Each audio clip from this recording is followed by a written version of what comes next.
હું દાવા સાથે કહું અને ખુલ્લી ચુનૌતી સાથે પ્રફુલ્લ પટેલને કહું કે ચાલ આવી જા, હું તમને સાબિત કરીને બતાવું કે 60-70 વર્ષમાં જેટલો ભ્રષ્ટાચાર નથી થયો એ ભ્રષ્ટાચાર હમણાં તારા રાજમાં પ્રફુલ્લભાઈ ચાલી રહ્યો છે. હું વારંવાર કહેતો હતો કે આ પ્રશાસક 1 નંબરનો ડરપોક છે.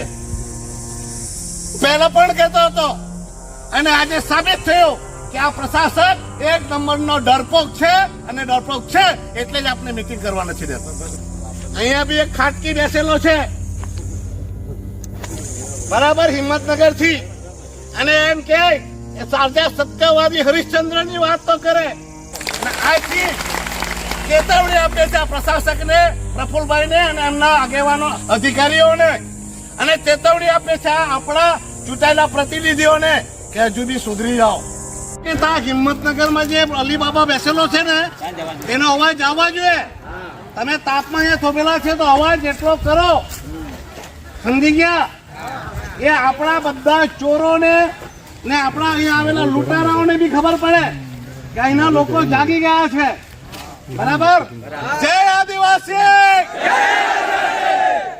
लड़ेंगे और लड़ेंगे, लड़ेंगे और लड़ेंगे. અહીં ઉપસ્થિત અવાજ ઓછો કરજો કેમ કે આપણા પાસે માઇક છે નહીં. આજે આપણે શા માટે ભેગા છીએ? તો આજે આપણા પ્રદેશમાં લોકોના ઘરો, મકાનો, દુકાનો તોડી દેવામાં આવી રહ્યા છે. કોઈ પણ પ્રકારની કાયદાકીય કાર્યવાહી પણ પૂરી કરવામાં આવતી નથી. આ જે આદિવાસી છે એ આ જમીનનો, આ દેશનો મૂળ માલિક છે, અને મૂળ માલિકોને પોતાના ઘર બહારથી દૂર કરવામાં આવી રહ્યા છે. આજે આ ઘટના પહેલી ઘટના નથી. આપણા આદિવાસીઓ પર વારંવાર આવા અત્યાચાર અને અન્યાય લાસ્ટ 7-8 વર્ષમાં જ્યારથી પ્રશાસક તરીકે પ્રફુલ્લ પટેલ બેઠો છે ત્યારથી થઈ રહ્યા છે. આપણા કેટલા બધા નેતાઓ આ પ્રશાસનના ઉત્પીડનના કારણે મૃત્યુ પામ્યા છે. એ SS ભોયા સાહેબ હોય, જિગ્નેશ કાછિયા સાહેબ હોય, કે પછી પેલી કંડક્ટરને આપણી બસમાં કામ કરતી દીકરી હોય, કે દયાલ ફળાનો જયંતિભાઈ બરાફ, તમે બધા જાણતા હશે. જ્યારે તેમનું ઘર તોડવામાં આવી રહ્યું હતું તે બિચારો પોતાના ઉપર કેરોસીન નાખીને માણસે આત્મહત્યા કરી, પણ આ નિર્દય પ્રશાસનને દયા નહીં આવી. આજે તેમનું ઘર તૂટી ગયું. આજે તેના સિવાય આપણા આદિવાસીઓના મસીહા એવા મોહનભાઈ ડેલકરે પણ આત્મહત્યા કરવા પડી. આજે વિડંબણા છે, દુઃખ છે કે આટલું બધું થવા છતાં પણ પ્રશાસન સુધરી રહ્યું નથી. અને દુઃખ થાય કે આપણા પ્રદેશના જે નેતાઓ છે એ બધા પ્રશાસકજીના પગમાં પડીને તેમના પગના તળિયા ચાટી રહ્યા છે. આજે જ્યારે આપણો પ્રદેશ પીડાઈ રહ્યો છે, દુઃખી થઈ રહ્યો છે, અને લોકોની નેતા પાસે આશા છે કે અમારા નેતા અમારા સાથે ઉભા રહે અને અમારા દુઃખમાં સામેલ થાય અને અમને આ દુઃખમાંથી, પીડામાંથી મુક્ત કરાવે. એવા સમયે આપણા તમામ નેતાઓ ઘૂંટણીએ બેસીને તમાશો જોઈ રહ્યા છે. ગરીબોના ઘરો, મકાનો તૂટે, એ ઘર મકાન એમ જ નહીં બને. લોકોએ 1-1 રૂપિયો કેમ કરીને ભેગો કરે અને માણસોનું ઘર બનાવવામાં આખી જિંદગી નીકળી જાય, અને તોડવામાં એ લોકોને 1 દિવસ બી નહીં લાગે. હું આવેલો થોડા દિવસ પહેલા ખાનવેલમાં, આ ભુસારા પરિવારનું ઘર તોડવામાં આવ્યું, બસરા પરિવારનું. મને ખબર પડી તો આવ્યો. મારા પરિવારમાં લગ્ન હતા તે છોડીને જ્યારે એમની વાત સાંભળી મને ઘણું દુઃખ થયું. પેલી બેનને તો મારીને હાથ તોડી નાખેલો, બાળકી બચ્ચારી રડતી હતી. એ છતાંય તે લોકોને કોઈ માનવતાનું કામ નહીં કરવામાં આવ્યું અને એમના ઘરો તોડી દેવાયા. આવું વારંવાર થઈ રહ્યું છે પ્રદેશમાં. આજે ઘર કેમ તૂટી રહ્યા છે તમને ખબર છે? એનું કારણ છે પંચાયત, જિલ્લા પંચાયત અને આપણી શહેરમાં નગરપાલિકા.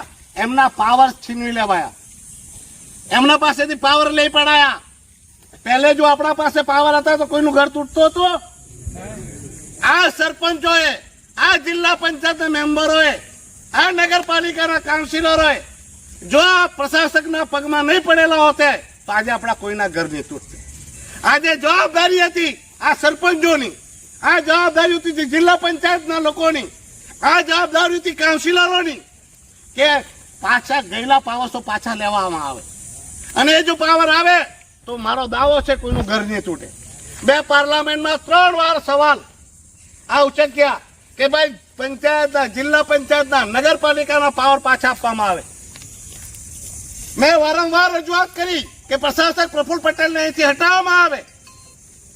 આ માણસે અમારો પ્રદેશનું સુખ ચેન સાવ ચીની લીધું છે. ત્યાં કોઈ ફરિયાદ કરીએ, કોઈ વાત કરીએ તો ત્યાંના મંત્રી આપને એમ કહે કે ત્યાંના સરપંચોએ, ત્યાંના નેતાઓએ અમને લખીને આપેલું છે કે ત્યાં તો બધું કુશળ મંગળ છે, બધું સારું જ છે. આપણે ત્યાં રજૂઆત કરીએ ને અહીંયા જિલ્લા પંચાયત વાળા, કાઉન્સિલરો, સરપંચો લખીને આપે કે પ્રફુલ્લભાઈ તો બહુ સારો, એ તો ભગવાનનું સ્વરૂપ. તો આ નેતા શું કરવાના? આવા સમયે લોકોએ જાગવાની જરૂર છે. હવે ઘર તૂટે બધા ચૂપ નહીં બેસો. આજે એમનું ઘર તૂટ્યું છે, કાલે તમારું તૂટશે. જો તમાશો જોઈશું તો જોઈ લેજો. આજે આવણનો ને કાલે તીવણનો.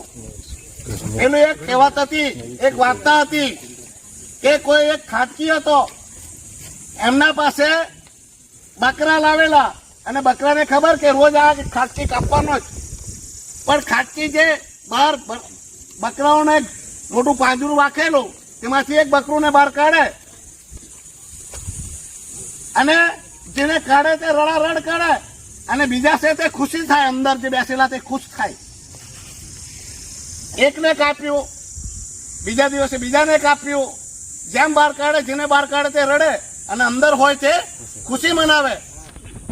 જ્યારે મારા જેવાએ ખાટકીને પૂછ્યું કે ભાઈ આ એક બકરું જેને કાઢે તે જ રડે છે, બીજા કેમ ખુશ થાય છે? તો ખાટકી એમ કે આને મેં પાંજરામાં મૂકતા પહેલા એમને કાનમાં કહેવાયેલું છે કે મેં તો આ લોકોને જ કાપા, તને કાપા. એટલે પેલા એને એમ થાય આ જ કપાવવાનો તો બચી જ જવાનો. પણ ધીરે ધીરે બધાનો વારો આવે. અહીંયા બી એક ખાટકી બેસેલો છે બરાબર હિંમતનગર થી, અને એમ કે સાજા સત્યવાદી હરિશ્ચંદ્રની વાત તો કરે, ઈમાનદારીની વાતો કરે, પણ એમના રાજમાં પ્રશાસનમાં બેસેલા તમામ અધિકારીઓ બેફામ રીતે ભ્રષ્ટાચાર અને લૂંટ મચાવી રહ્યા છે.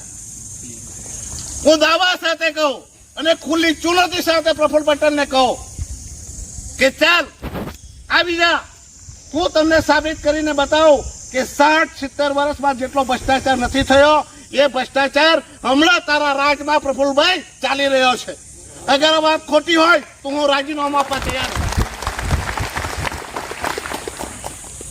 ખોટો પડે તો એ રાજીનામું આપીને થઈ જાય.